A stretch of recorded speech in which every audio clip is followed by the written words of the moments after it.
what Errol had asked me to do was just to go through, in a fairly brief presentation, some of the Starchitecture, which really was triggered by this City Hall. So that's going to be some of the things I'm looking at of particularly Starchitects, so-called, who came from elsewhere into Toronto, and what is already here and what is going to be here shortly by the way of internationally well-known architecture. So I'm going to tell you a little bit about each Starchitect, show what they've done and what's coming in Toronto, and then there will be a little checklist in case you want to keep track of what's happening. So you've already seen this building, of course, starting with that glorious opening day in September of 1965.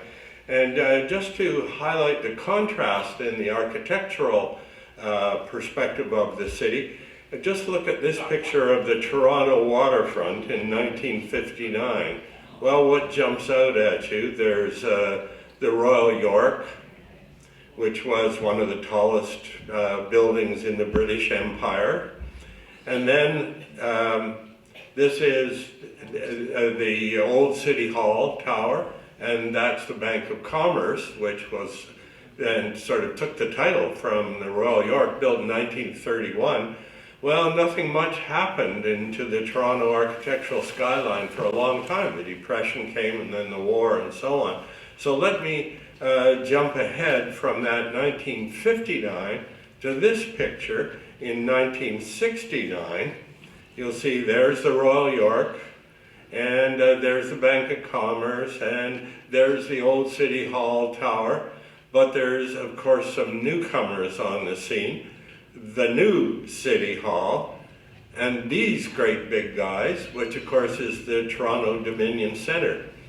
And those are the buildings by Mies van der Rohe, who is one of the champions of the international style, which he brought with him from his time as in the Bauhaus and as director of the Bauhaus.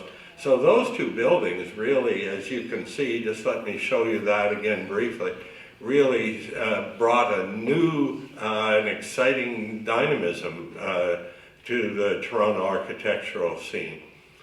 And I'm going to, as I said, this is a little bit of a checklist. So we've got Villiers-Ravel and the new City Hall, 1965, Mies van der Rohe in 1969.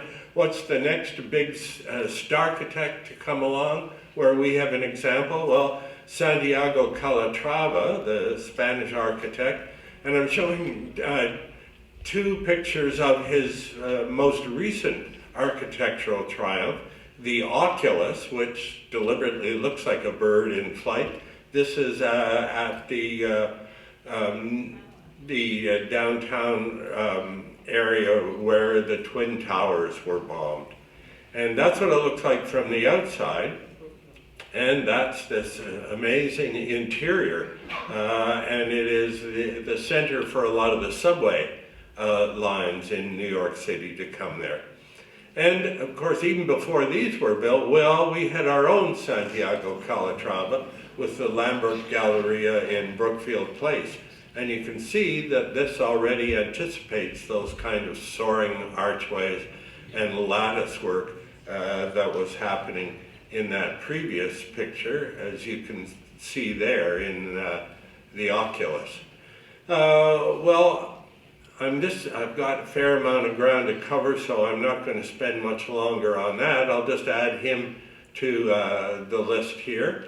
But what's next in the Toronto architectural scene?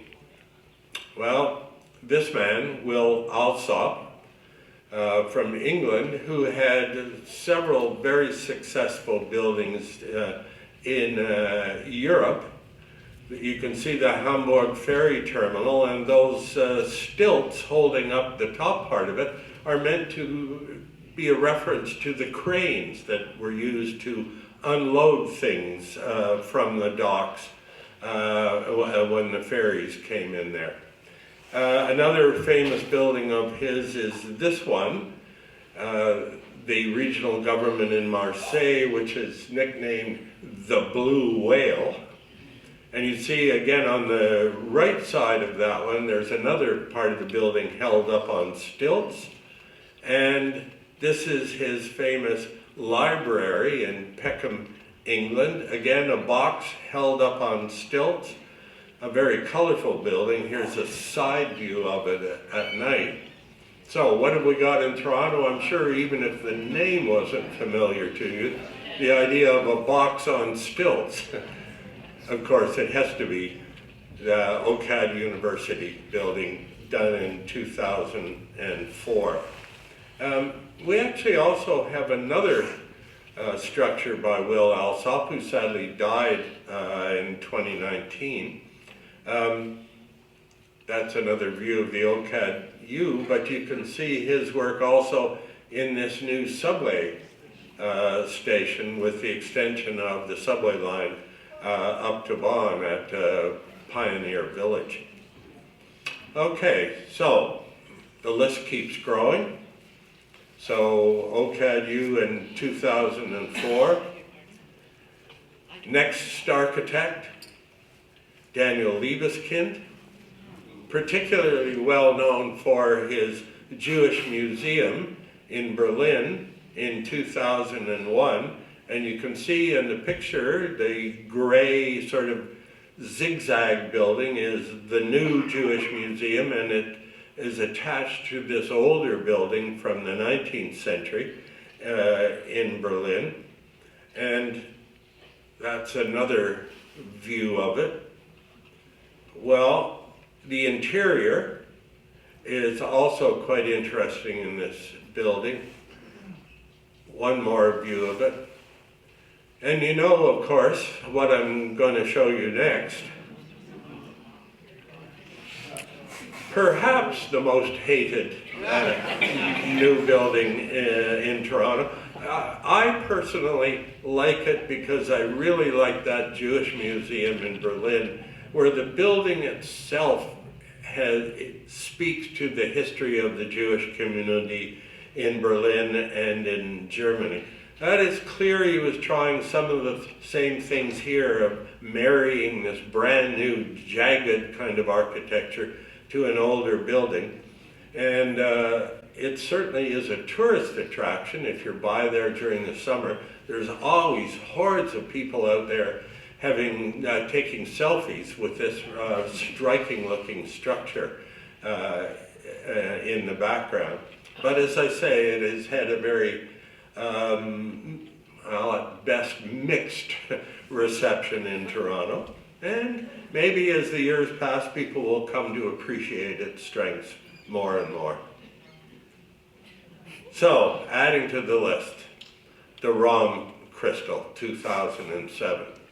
Well, next, he's an internationally known architect, but of course he's one of ours, Frank Gehry, who grew up here in downtown Toronto, and who from the 1980s and 1990s started to produce some remarkable structures, like this one, Fred and Ginger in Prague. And you can guess which one is Ginger with the sweeping skirt.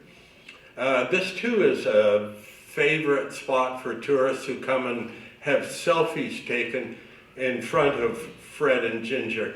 But I must say, I had the good fortune to be in Prague in September, and there was a couple there having a selfie taken, or a picture of themselves in front of this, by somebody else, and they were doing a Fred and Ginger dance step. So I thought there's a very deserving selfie. And of course, he did this building, and really this was mentioned by John in the film, and this really, many critics say, prompted the coining of this term, Starchitect, because this building sort of revolutionized Bilbao, and this has brought in, since its inception in 1997 till last year, I don't have a more recent figure, but it's brought almost 8 billion euros of tourist traffic into Bilbao. And so that has become a very famous kind of icon, Many cities are trying to replicate the Bilbao effect, as it's called. And of course, we have our own art gallery that Frank did in 2008, and with this wonderful front area to it, and the Galleria Italia. Let me just go back to that one because the machine seemed to want to advance that quickly. So that's the Walker Court on the right with these remarkable stairwells that Gary likes, and that front facade, which is my favorite part of it. And my favorite part is of that Galleria Italia in the inside with all those beautiful curving wood structures.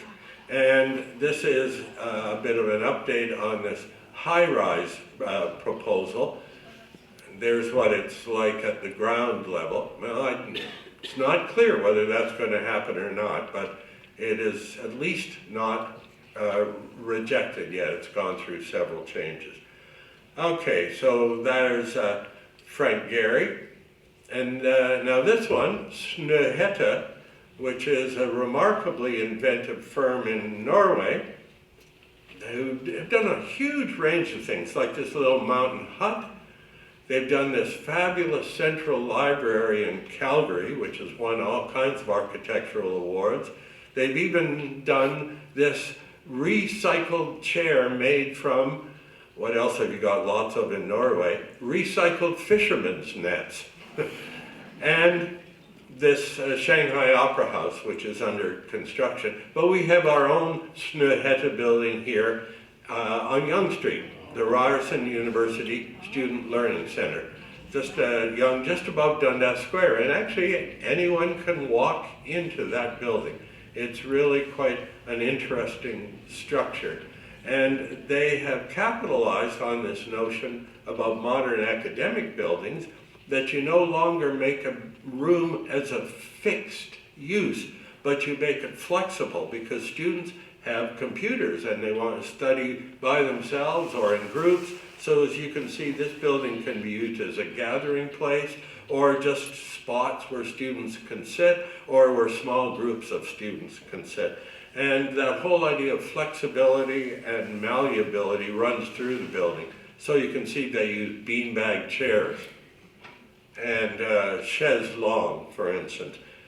Each floor has got a different color scheme, so there's some variety to what your eye is meeting. That's the green floor, there's the orange floor, and this is one of the top ones. But it all has, with those walls of glass, this wonderful natural light pouring into it. So that's Snøhetta, 2015.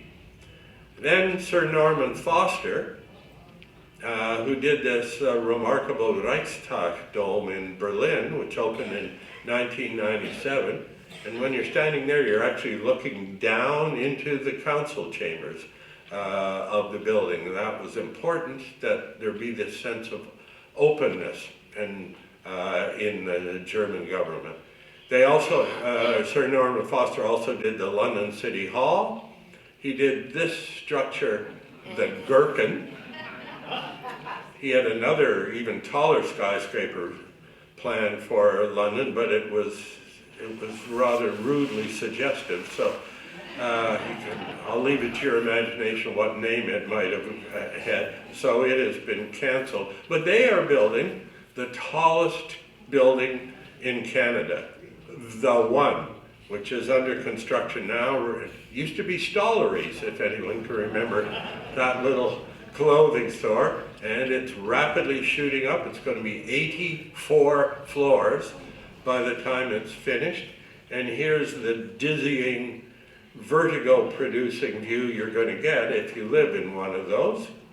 But they're making special efforts at the ground level to keep some sense of scale. So this is on the Yonge Street side, looking west, just below Bloor. You can see they're maintaining that facade. So, the one. Renzo Piano. Well, he built this remarkable inside-out building, the Centre Georges Pompidou, where all the interior is on the exterior that rocketed him to fame, and he did, quite close to the Gherkin, the Shard. It's a wonderful set of names for those skyscrapers in London. Well, what is Renzo Piano doing? He is building, or he is designing, his firm, this new courthouse in Toronto on Armory Street, just behind the new City Hall. And it's constructed, you can see it, it's starting to happen now. It's supposed to be completed in 2022. There is a closer look at it. You can see there's the open area. They're trying to replicate some sense of space like in the adjacent new Toronto City Hall. And it has, well, at least the pictures so far show this quite remarkable multi-storied atrium as you come in. So, Renzo Piano. Now on to one that has just recently been announced, Meccano, which is a really interesting Dutch firm, took a locomotive factory, a locomotive hall, and turned it into a community center and library. So here's this nice coffee shop in the center of it. There you can see how they've got books scattered at different levels, and the stair seating on the right-hand side. And they've done a very imaginative thing there. There's a reading table, which uses as its foundation the wheels of an old locomotive. And you can pull two of those together as a stage, and people can sit in those chairs behind. So what are they doing here? Well, Trinity College at U of T has just announced that their new academic building, date to be announced, is going to be done by Meccano. And that's it right there. It's behind the classic Trinity College quadrangle, which you can see in the front, and there's Varsity Stadium in the background. So this looks like it'll be quite an exciting building. It's going to have a green roof and lots of efficiency measures in it, so the building will be quite responsible in the new era of making sure our buildings are not relying too heavily on excessive fuel. So that's Meccano, and I'm moving right along here. This remarkable woman of Diller, Scofidio, and Renfro, who did the High Line in New York, and who did the Shed, that movable performance space at the end of the High Line. She's done lots of other things too, but I just had time for those two. They are proposing to build this building in where the old planetarium was. And then extending south behind the law school, the existing law school building, which you can see sort of dwarfed in the front, there's going to be stuff for the law school, the music faculty, the School of Cities, all in there, and this remarkable concert hall. And you can see that the stage is going to have this giant window looking out on the downtown city. So that's coming up. This man, Bjarke Ingels, who's known for this astonishing high-rise in New York City, 57th Street West, but even more remarkable is this building he did, this waste generator, which is about 14 stories high. That makes it the tallest thing in Copenhagen. So he thought, well, why don't I slope the ground and I'll make it a ski run. You can't read all the stuff there, but it actually is going to be a ski run, and then just underneath the chimney are little pegs where you can practice mountain climbing, and there's some forest, and there are people skiing. They just finished that 3 months ago. Anyway, what's big? You've got to love that acronym. What is he doing in Toronto? He is building this King West condos, slated to be finished in 2023. Really interesting because they're incorporating those old buildings that are there now. This is King Street, just east of Spadina. That's the view looking to the south at this complex. And there's the view from inside this complex. They just released another block of condos, and by the way, if you want to go and buy one, start at $850,000. And they're going to use a lot of glass blocks and green. So you get a sense of it there. What do you think? Back to Toronto now? Yet more, Jean Gang, who built this famous Aqua Tower in Chicago, and you wonder why this odd surface. It's because it cuts down on wind shear effect. And this is right at the waterfront in Chicago. So you can imagine, I mean, you're walking by and you might be blown into the lake, but in fact this dissipates the wind shear effect. And she's working on this building in San Francisco, and you can see a green space and lots of green terraces there. That's going to be the way you access it. Well, she is building this building in Toronto. That's looking up Yonge Street, that's Mount Pleasant Cemetery.